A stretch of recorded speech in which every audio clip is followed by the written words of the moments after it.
On today's episode of A Story and a Chat, we'll be exploring a topic that, at least here in the United States, we've been hearing so much about since the 2016 presidential election, which is the topic of fake news. It's going to be a good one, so settle in and happy listening!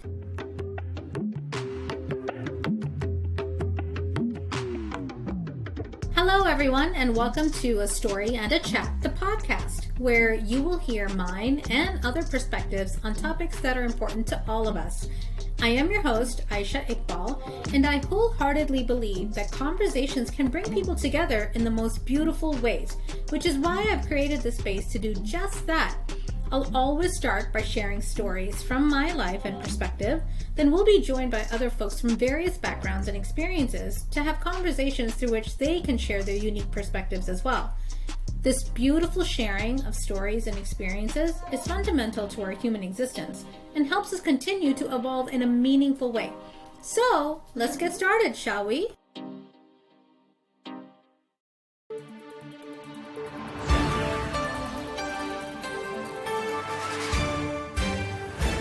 Have you ever watched a movie or read a book?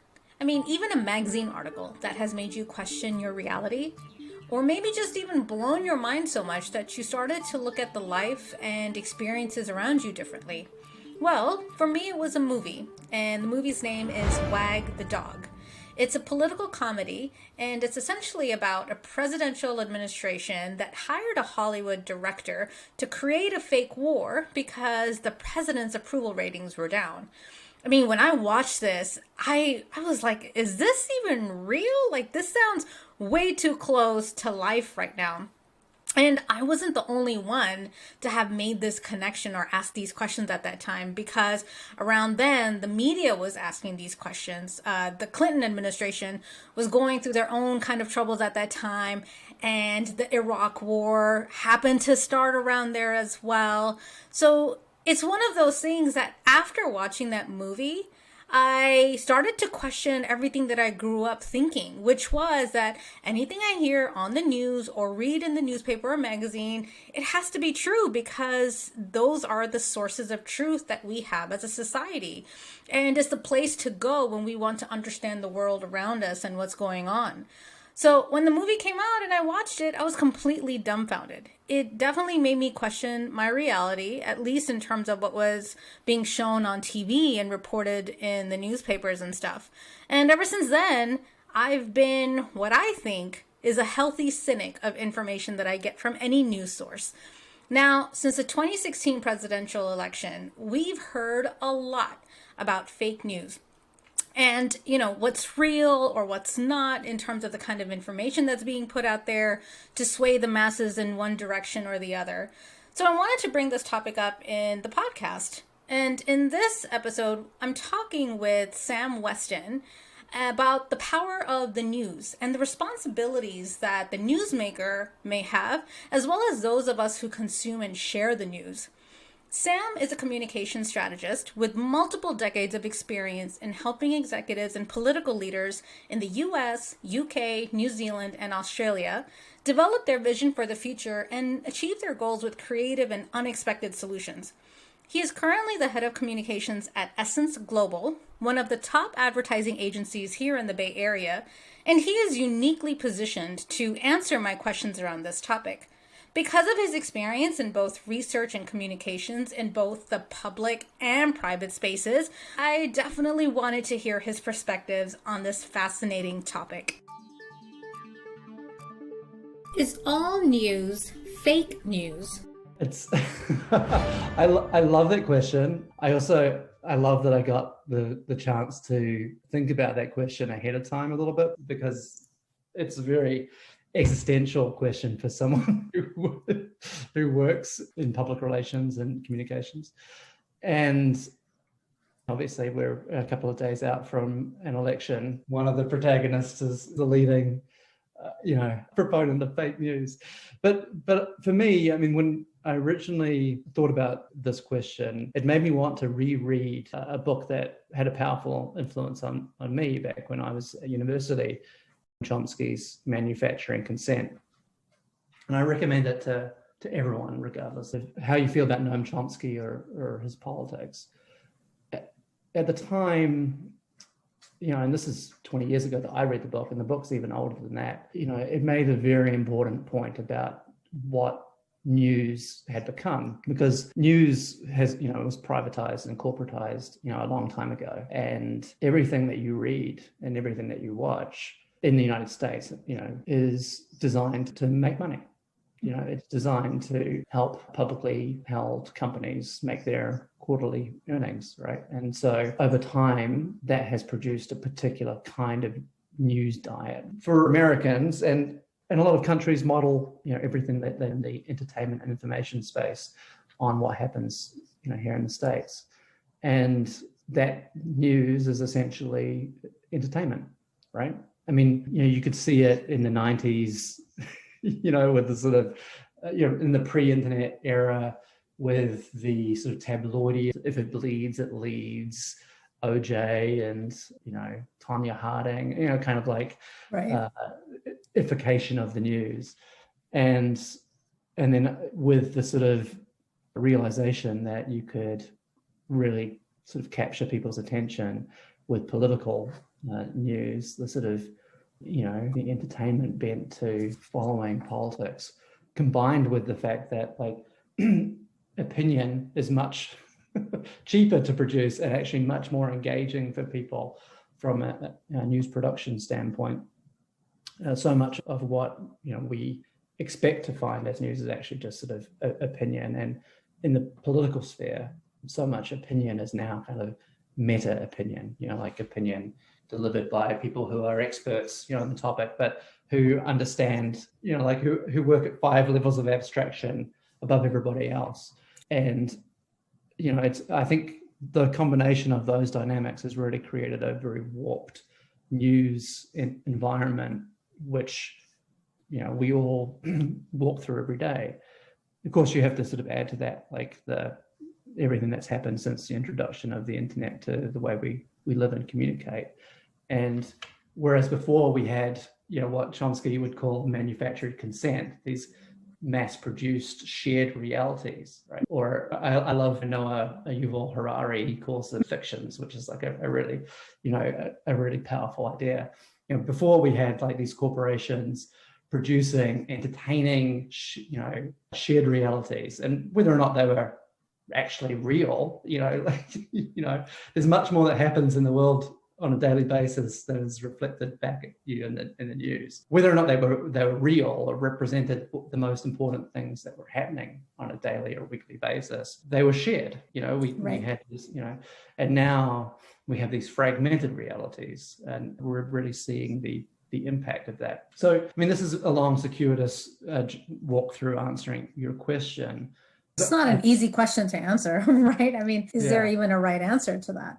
Well, I think, because one, to sort of fundamentally get to the existential nature of that question, yes, all news is fake in a way that it has been constructed, it has been produced, it has been presented in order to, one, try to help people understand it. And by the way, most journalists, most editors, most news producers, they're not crafting fake news just to sort of, maximize the end result for their company's performance on Wall Street. Like, they're trying to do real journalism. They're trying to tell real people's stories. That, there's nothing cynical about their intentions. In fact, most journalists and editors are like the best, most, goodwill people that you could ever hope to meet. But they are creating stories that everyone can come to, or at least as many people as possible can come to and understand. They are, naturally constructed and reality is complex. Right. And that leads us to the perspective on fake news we have now, which is that any news that you disagree with, any news that jars with your perspective on what reality is or should be, can easily be written off as fake, right? Right. And because we live in these echo chambers, and we have become educated by the news that we consume to sort of look for news and opinion that reinforces our perspective on the world, right? So fake news is any news that we disagree with. That's And right. I don't think that I would as quickly call Fox News, fake news as Donald Trump would describe CNN. I think sometimes I would even call CNN fake news. Or so here's the thing, like curation, right? Curating stories or curating a narrative versus plain untruths. Just you're making up stuff. There was to me, it was interesting, an experiment that I did a few years ago. This was, I forget the year, but there was that terrorist bombing in Paris. It was Muslim terrorists. And I compared different news outlets across the world and how they were reporting that news, like the intensity of the reporting, as well as the narrative that they were using for it. And I compared Al Jazeera with BBC World, and what was the other one?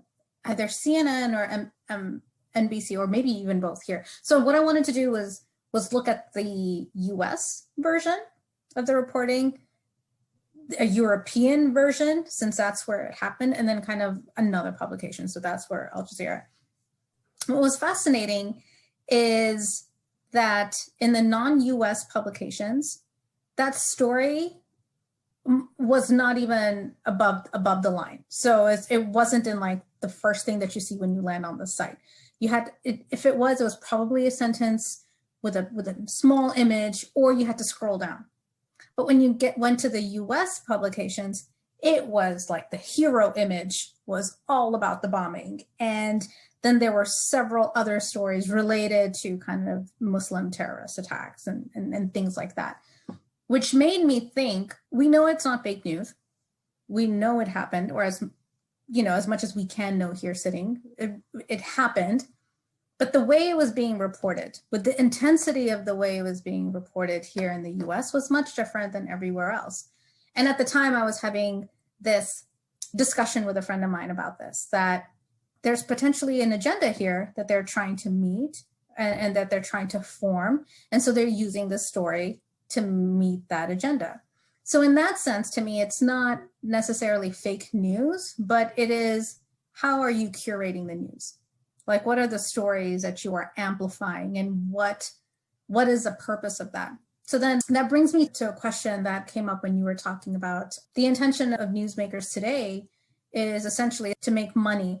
So then we've always heard that old adage of journalism being they're the seekers of truth. Is that even true anymore? Like, what is the responsibility of a newsmaker today, if there even is a responsibility? Well, I think most people get into journalism. So most people who are writing the stories are asking the questions.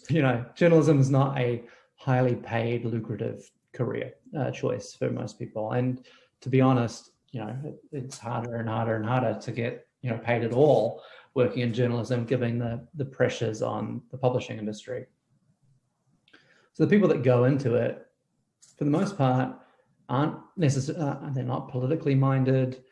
They care about telling stories and about they care about the news, right? And I think that most journalists have good intentions in terms of getting to the heart of a story and sharing it. Now, of course, that gets layered on with like what you need to do in order to be promoted and the competition for the few jobs that exist, right? That's going to shape the kind of stories that you chase after. Also, as you'll find that journalists often specialize on a beat, right? Like they develop expertise in reporting about a particular type of news, and that leads to developing sources, right, with particular specialist commentators and people that trust them with the information. And so that in itself like warps and shapes their perspective on the news that they're reporting. Fundamentally, I think that most journalists out there are trying to do a good job to reflect the reality, objectively that they see. And in America in particular, there is an ideology that sort of serves as a framework for for enforcing this, which is the sort of the both sidesism, perspective, which is that it's not actually your job to reflect reality. It's your job to report on people's differing perspectives, on what that reality is, almost in a very American political sense, like, just take the debate, present it for the reader, and let people decide for themselves, assuming that the truth lies somewhere in the middle. And obviously the end result of that is, I think, fundamentally a disservice to readers, to viewers, to the world that we've lived in, the way that norms have changed over time. But that's a larger problem than the intentions of individual reporters. I think that once you got the chain in a news organization, there are real responsibilities that get to the heart of your question, because you're deciding what goes on air.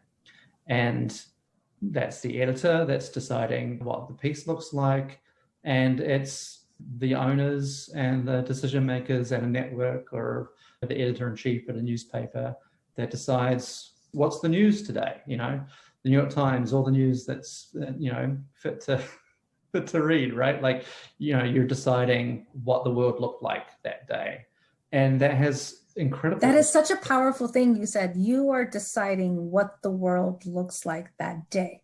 Mm-hmm. It's like a decision versus a reflection. Like, I am just showing you what the world looks like as it is, versus I'm crafting for you a picture of what I believe the world looks like.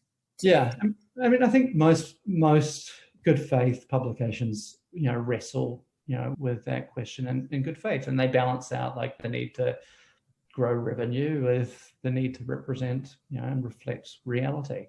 It's a little bit different when you get into the Murdoch family and Fox News, where they have a particular agenda. And I think that's actually quite unique in terms of mass media news organizations. Even people like to hold up MSNBC as the sort of the opposite end of the spectrum. But Fox has become a singular entity in driving narrative, because they have such a partisan agenda.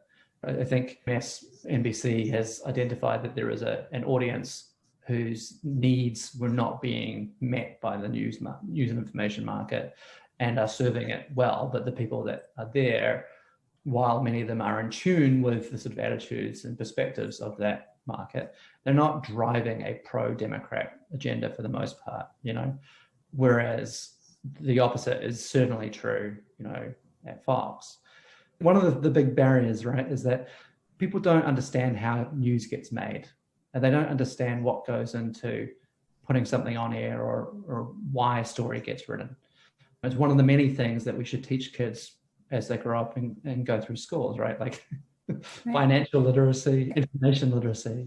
One of the powerful elements that anybody working in PR or journalism sort of understand, has of everybody else, is that we know how news gets made, and it's messy, but it's knowable. Whereas 99% of people living in the world have no idea, why somebody ends up in a news story or gets an award or is a headline. And that's why it's interesting. I lived a lot of my life on Twitter, You and many others. And people who do know this, like, put a lot of time and energy into critiquing the news, right? Critiquing, how the New York Times covered a story. But most people, like, they equate being written about or covered with a legitimate need to cover that topic, or, someone being deserving of the notoriety or the fame that the news is creating for them. The truth is that these things can be manufactured. Reporters never report on topics they don't know about, right? So all coverage is shaped either proactively or reactively by the protagonists that are involved in the stories. They're, for something else, you need to read academic papers, right, which take a lot longer to produce and tend to be much more boring. That's right. It's almost as if I've thought about this quite a lot, what the purpose of the news is. And it's easy for me to think that it's simply just to share information, right? I am getting from the news information that I otherwise would not be able to, because I am not in a location seeing what's happening. So I'm tapping into a source that can inform me of things that I in my everyday would not be aware of. But then there's other sides, as you have stated, that the news is also there to, it's a tool to either gain credibility, from, like, if I want to celebrate myself, I will go to someone, I'm like, hey, write about me, I have something interesting to say. But on the flip side, it's also used to defame personalities as well, right? If you want to throw mud on someone, you leak a story about them. Then there's the other side of the news rallies people together, for good or for bad, but it brings people together. So it's such a powerful tool, and it's scary because of how powerful it is. So then with that said, we talked about the responsibility or none of the people who make the news, but what about the responsibility of the people who consume the news? Like me, I'm a consumer of the news, I'm a sharer of news. What responsibilities do I have, again, if any? Well, I mean, there's the existential answer to that, which is like, what responsibility do you have to follow the law if you didn't know that the law exists, right? Most people are born into a world where the news is the ultimate validator of reality, and you just live in that world and you abide by the sort of unwritten norms that follow. In theory, like, everybody has the responsibility to educate themselves and to act responsibly. I think that the tools that are available to everybody these days have created new responsibilities for everybody, right? I mean, we can talk about the responsibilities that the platforms have, and to varying degrees, those platforms are engaging with those responsibilities now. Like, you see Twitter, for example, cautioning people about reading the articles before they retweet them, and Facebook and Instagram sharing links to reputable news sources alongside content that may or may not be reputable on key topics like the coronavirus or the election. But fundamentally, it's your responsibility as a citizen, as a relative, as a professional co-worker, as a parent, as a to think about the information that you're sharing. Knowing that we live in a world of fake news, where whether you agree with it or not, the information that you're sharing is often weaponized, right, to make a point. And it'd be very different if we were only sharing, well-reported, trustworthy, like the BBC articles or Wikipedia pages, which have been collaboratively produced, or New York Times stories written by Pulitzer-winning reporters. But because that's not what news looks like anymore, of course, everybody has the responsibility to think about the impact that what they're saying and sharing, is going to have on the people around them who are seeing it. The challenge is, of course, that people are thinking about what they're sharing, and that thinking goes about as far as, this article represents what I believe, and by reading it, you'll share my perspective. And for most people, that is responsibility. They feel that by advocating for their position, their conspiracy theory or whatever, that they're helping to make the world a better place. If we only shared more articles about how Donald Trump was a man of integrity who was, had the cards stacked against him, then America would be a better country, or the opposite, right? We have all stumbled into a world which is very different as a result of the internet, where we are participants in creating new realities around us. and we have new tools, and no one has taught us how to use them. We're figuring it out together. Earlier, you mentioned that we should start teaching our children some of these basics in information literacy. I am all about that. I have a 4-year-old daughter, and I know you have children as well. So how would you go about doing that? How do we teach information literacy to children? Because I think some of these lessons would be beneficial for adults too. Well, I mean, I raised that as sort of a, an aside on how poorly high school curricula these days prepares people for the world that we live in. And I think back to all the things I wish I had learned at high school about saving money and invest, did you know that the reason that people get rich is because they put their money in the stock market? That's Right. something that you find out from your rich parents. It's not something that you learn at school. Mm-hmm. And there are so many new skills and subjects that people need to learn.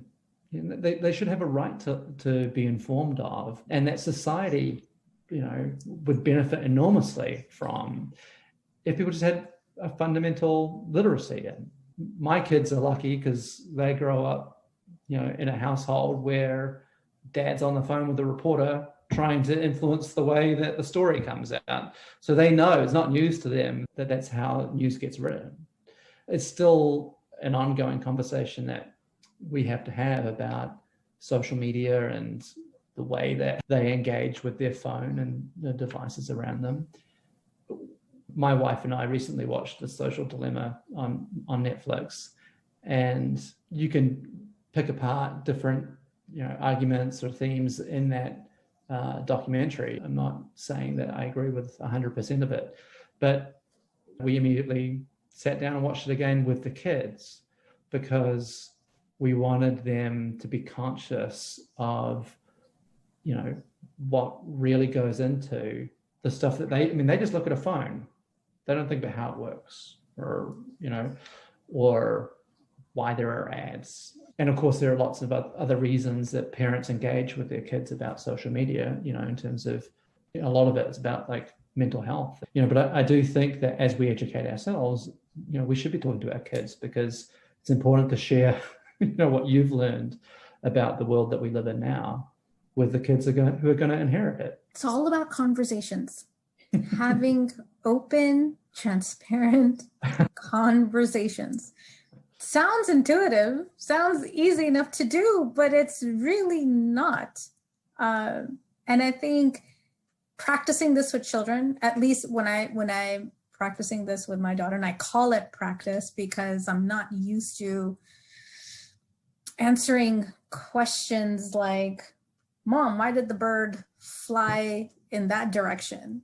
Answering that versus saying, I don't know, because it's just the way I see it is by practicing answering questions like that, I am then opening my mind to potentially other seemingly dumb questions that I might get from an adult.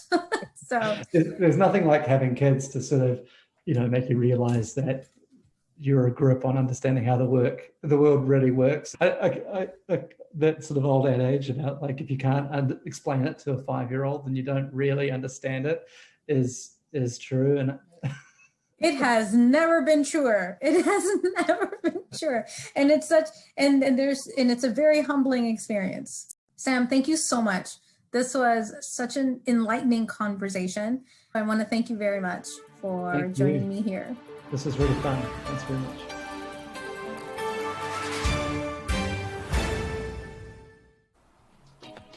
I hope you enjoyed this episode of A Story and a Chat with me, your host, Aisha Iqbal. Before signing off, I want to take a moment to reflect on this conversation and bring it back to my everyday. Sam mentioned that it's important to teach our children information literacy, which essentially means that you know how knowledge is organized, you know how to find the information you need, and lastly, you then know how to use the information you found. This basically values learning as much as knowing. So, how do kids learn? Well, simply by asking why. As a parent, there is no end to how many why questions I get during any given day. And let me tell you, it gets annoying really fast. But how I respond or don't is really crucial to how my daughter will learn as she grows into adulthood. How will I contribute to my daughter's information literacy then? Well, first I will start by not shooing her away the next time she asks me why, and actually hear her out. Then I will make a concerted effort to answer her question. And if I don't know the answer, then I'll just say it. I'll be like, baby, I don't know. But I won't stop there. If I don't know the answer, then I'll take her through my thinking process. Or better yet, I'll ask her what she thinks the answer is. I want to give my daughter more of what I didn't get enough of when I was a younger Aisha, which is the gift of patience when I had my own why questions, because that will help her adult version feel more confident in asking questions and not be scared into silence because she thinks her questions are stupid. Please tune in next time when I continue to explore this wonderful world of ours through the art of storytelling and discourse with other magnificent human beings. Until then, keep your mind clear and your heart open so you can hear your own truth. Also, if you enjoyed any part of this conversation, please consider writing a review saying as much and share this out as a gift to others in your circle. Doodles!